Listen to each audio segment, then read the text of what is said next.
People coming out of cinema saying, book me a ticket to Singapore, so well That's done. great. Thank you. Thank you. Did you see all the paranakit in that, the design and stuff? There you go.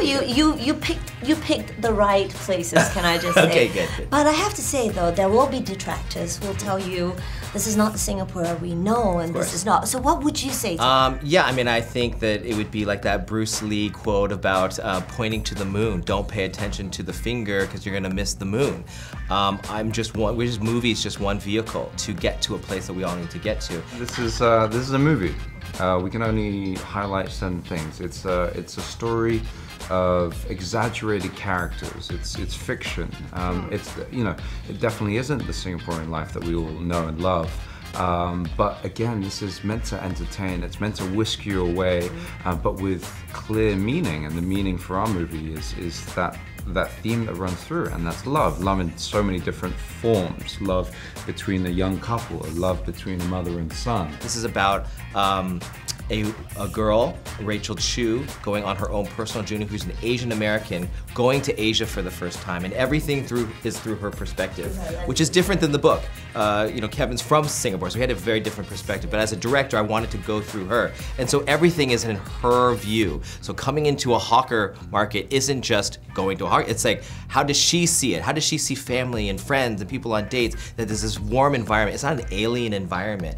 And so as a director, you have to choose what your entrance is and what your audience is, and I knew what I wanted to share was with our people from all around the world, but particularly my friends and family from America, to take them into Singapore the way I experienced Singapore for the first time.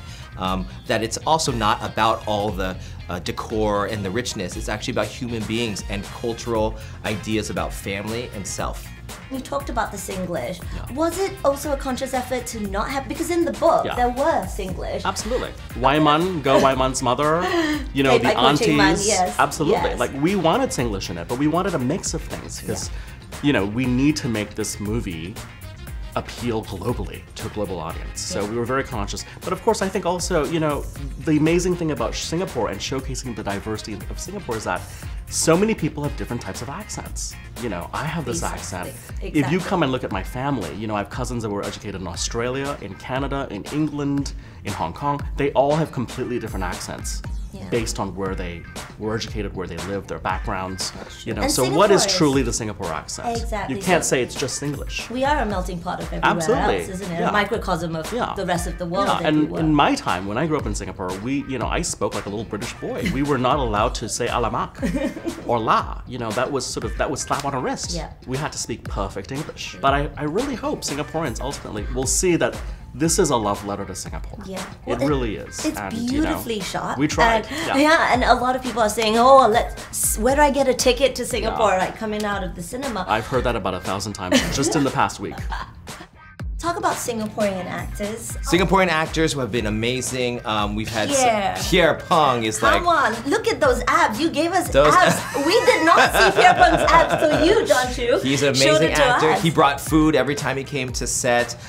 He's a true actor. We have some amazing true actors and comedians. Yes. Selena Tan, all these people. Amy Cheng Chang, Man? Cheng Man. How was Oh Cheng my Man? God, so amazing. So everyone surprised everybody, to be honest. And they could be like, well, how much Singlish do you want? Do you want 100%, 50%, 60%? When we went 100%, nobody understood what they were saying. So we're like, let's go 60%. Let's try to push it. So But they all brought their A game then. all the time. So it was great.